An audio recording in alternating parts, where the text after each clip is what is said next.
Aryavart institute में आपका स्वागत है।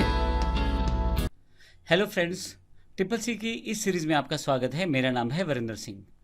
पिछले सेशन में हमने जानकारी ली थी कंप्यूटर के एवोल्यूशन के बारे में, जिसमें हमने कंप्यूटर किस प्रकार से बना, क्या क्या उसमें स्टेप्स आए, इनकी जानकारी ली। इस सेशन में हम बात करने वाले हैं जनरेशन्स ऑफ कंप्यूटर। कंप्यूटर की कौन कौन सी जनरेशन रही है, किस तरह से कंप्यूटर विकसित हुआ है अलग अलग टेक्नोलॉजी के रूप में, उसकी जानकारी हम इस सेशन में लेने वाले हैं। मैं आपको बता दूं, एग्जाम में काफ़ी सारे क्वेश्चन इससे पूछे जाते हैं कि कौन सी जनरेशन में कौन सी टेक्नोलॉजी यूज़ की गई और किस किस तरह के कंप्यूटर एग्जाम्पल्स उस जनरेशन में मिलते हैं। तो आइए इन सब चीज़ों की जानकारी हम लोग लेने वाले हैं इस सेगमेंट, इस उदाहरण में। तो सबसे पहले शुरुआत करते हैं जनरेशन ऑफ कंप्यूटर में फर्स्ट जनरेशन, जो 1946 से 1956 तक रही। तो आइए बात करते हैं फर्स्ट जनरेशन की, जो 1946 से 1956 तक रही। कंप्यूटर की फर्स्ट जनरेशन में वैक्यूम ट्यूब का यूज़ किया गया था। कुछ बल्ब नुमा ट्यूब रहता है जो कांच का बना रहता है और इसे वैक्यूम ट्यूब कहते हैं। इसका आविष्कार सन 1904 में जॉन एम्ब्रोस फ्लेमिंग ने किया था। अब ध्यान रखिएगा, एग्जाम्स में इस तरह के क्वेश्चन रहेंगे कि फर्स्ट जनरेशन में क्या टेक्नोलॉजी यूज़ की गई और इसको किसने आविष्कृत किया। तो 1904 में जॉन एम्ब्रोस ने वैक्यूम ट्यूब का आविष्कार किया।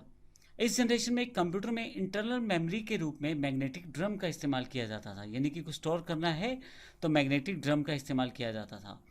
फर्स्ट जनरेशन में इनपुट के लिए हम लोग पंच कार्ड और पेपर टेप से प्रयोग किया जाता था। आउटपुट के लिए प्रिंट आउट का यूज़ भी किया जाता था। अब पंच कार्ड मुख्यतः क्या होता था, होल्स वाले कार्ड थे जिनमें कुछ होल्स रहते थे जिससे उनको होल्स के रूप में डेटा स्टोर किया जाता था और ये एक पेपर टेप के रूप में अवेलेबल रहता था। फर्स्ट जनरेशन जब आया तो कंप्यूटर बहुत बड़े बड़े थे, लेकिन इनकी स्पीड उस तरह से नहीं थी। आकार में बड़ा होने के बावजूद इनकी स्पीड बहुत ही कम थी, लेकिन नॉर्मल ह्यूमन बीइंग, जो एक आदमी नॉर्मल कैलकुलेशंस कर लेता है, उससे कई गुना ज़्यादा थी, इसलिए इनका प्रयोग वहाँ से शुरू हो गया था। आपको बता दूं, फर्स्ट जनरेशन में जो एग्जांपल्स हैं, जो कंप्यूटर उस समय माना जाए कि कंप्यूटर की बात की जाए तो जनरेशन ऑफ कंप्यूटर में जो फर्स्ट जनरेशन है उसमें ENIAC, एडवेक, UNIVAC 1, UNIVAC 2, IBM 701, IBM 650, ये सब फर्स्ट जनरेशन के एग्जाम्पल्स हैं।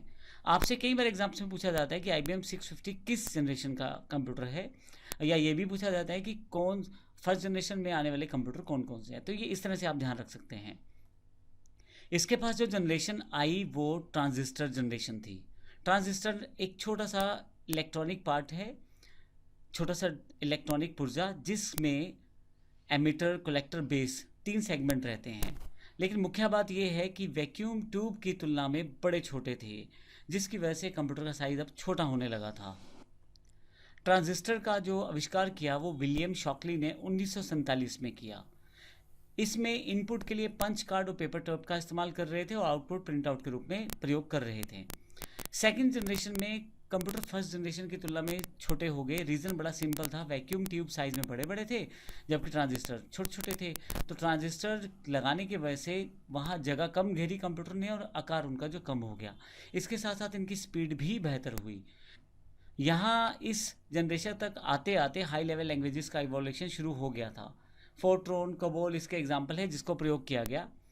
इसके अलावा जो सेकंड जनरेशन के कंप्यूटर थे उनमें IBM 1620 यानी कि 1620, IBM 1401, IBM 7094, CDC 1604, CDC 3600, UNIVAC 1108 second generation के कंप्यूटर के कुछ एग्जाम्पल्स हैं जिनका प्रयोग किया जाता था।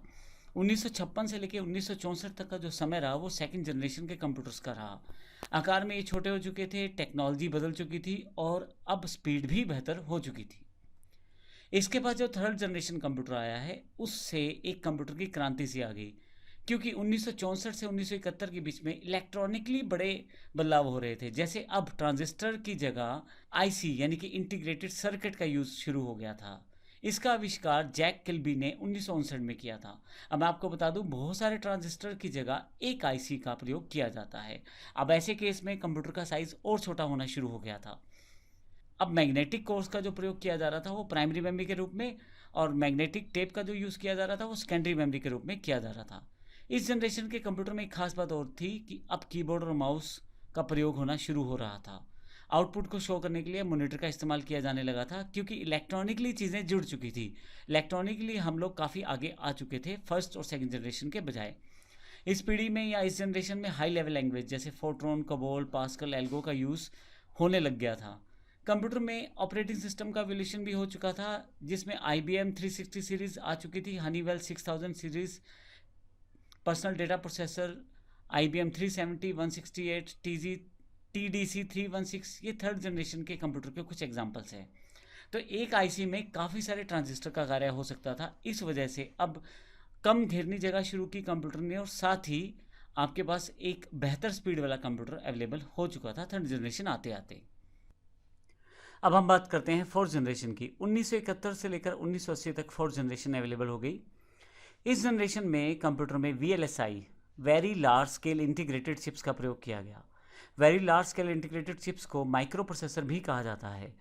VLSI सर्किट एक सिलिकॉन चिप पर बना होता है, लेकिन इसमें 5000 ट्रांजिस्टर और अन्य सर्किट्स को भी हम शामिल कर सकते हैं, इसीलिए इसे माइक्रो प्रोसेसर कहा जाता है। अब यहाँ आते आते आते ना केवल हार्डवेयर यानी कि इलेक्ट्रॉनिकली चीज़ें बदली हैं, बल्कि सॉफ्टवेयर में भी काफ़ी सारे बदलाव हुए। MS-DOS, MS विंडो भी इस वक्त तक अवेलेबल हो चुका था। C++, DBase, ETC जैसी C++, DBase जैसी हाई लेवल लैंग्वेजेस आ गई थी। इस जनरेशन में कंप्यूटर्स में इंटरनेट और ग्राफिकल यूज़र इंटरफेस, जिसमें माउस का प्रयोग कर सकते थे, वो भी अवेलेबल हो चुका था। IBM 4341, DEC10, Star 1000, PUP11, Cray1, PC, ये सब जो है फिफ्थ जनरेशन के कुछ एग्जाम्पल्स हैं। VLSI लगाने की वजह से कंप्यूटर का आकार बहुत छोटा हो चुका था। अब ये ऐसा हो चुका था कि आपके सामने एक टेबल के रूप में इतना बड़ा एक आकार आपके पास अवेलेबल हो चुका था। अब यहाँ से आपको कंप्यूटर के ऑपरेटिंग सिस्टम भी बड़े अच्छे मिलने शुरू हो चुके थे। स्पीड बहुत फास्ट हो चुकी थी और लोग इसे पर्सनल और कमर्शियल रूप में प्रयोग करने शुरू हो चुके थे। जो नेक्स्ट पार्ट है वो हमारे पास फिफ्थ जनरेशन है। फिफ्थ जनरेशन 1980 के पश्चात जितना भी कंप्यूटर डेवलप हुआ वो सारा फिफ्थ जनरेशन का कंप्यूटर है। इसमें एक अलग लेवल था इलेक्ट्रॉनिक प्रगति का, जिसमें ULSI अर्थात ultra large scale integrated chips का प्रयोग होना शुरू हो गया। यहाँ से AI यानी कि आर्टिफिशियल इंटेलिजेंस का यूज़ होना भी शुरू हो गया। इस ड्यूरेशन के दौरान 64 बिट के माइक्रो प्रोसेसर बनने शुरू हो गए, जिससे कि आपकी जो स्पीड है कंप्यूटर की वो 64 बिट तक इंफॉर्मेशन को एक साथ प्रोसेस कर सकती थी।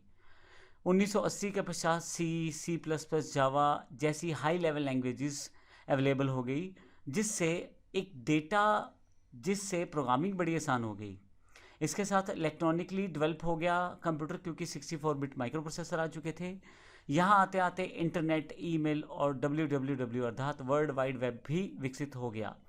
इस जनरेशन में यूज़र फ्रेंडली इंटरफेस अवेलेबल हुए, अर्थात जिससे यूज़र बड़ी आसानी से काम कर सके किसी कंप्यूटर में, वो उस तरह की विशेषताएं कंप्यूटर में आने लग गई। अब आपके पास desktop, laptop, notebook, ultra book, Chrome book, ये इसी जनरेशन के एग्जांपल्स हैं। अभी हमारे पास जो कंप्यूटर है फिफ्थ जनरेशन से पूरे प्रभावित हैं और इतने फास्ट कंप्यूटर हो चुके हैं कि हम छोटे छोटे जो कंप्यूटर्स हैं या जो अब इतने फास्ट हो चुके हैं कंप्यूटर कि हमारा काफ़ी मुश्किल काम बड़े आसानी से संभव कर देते हैं। बड़ी बड़ी मुश्किल कैलकुलेशंस बड़ी आसानी से सॉर्ट आउट हो जाती हैं। बड़ी बड़ी जो कार्य हैं वो कंप्यूटर की सहायता से कर दिए जाते हैं। इवन काफ़ी सारी मशीन्स को कंप्यूटर से ऑपरेट कर लिया जाता है और साइज़ में बड़े छोटे। एक नोटबुक का साइज़ बड़ा सिंपल, हाथों में आने वाला साइज़ है, आप कहीं भी लेके जा सकते हैं। तो इस तरह से हमारी ये जनरेशन है कंप्यूटर की, जिनको हमने देखा। CCC में इन जनरेशन्स को क्वेश्चंस काफ़ी सारे पूछे जाते हैं और फुल फॉर्म्स का भी ज़रूर ध्यान रखें, जैसे ULSI है या VLSI है, तो इस तरह की चीज़ें आपसे पूछी जाएंगी। अब इस सेशन में हमने अपने कंप्यूटर जनरेशन्स को ख़त्म किया है। अगले सेशंस में हम देखेंगे कंप्यूटर के फीचर्स क्या हैं। कंप्यूटर जब इस्तेमाल करते हैं तो उसके कौन कौन से पहलू हैं जिन्हें हमें जानना ज़रूरी है। धन्यवाद।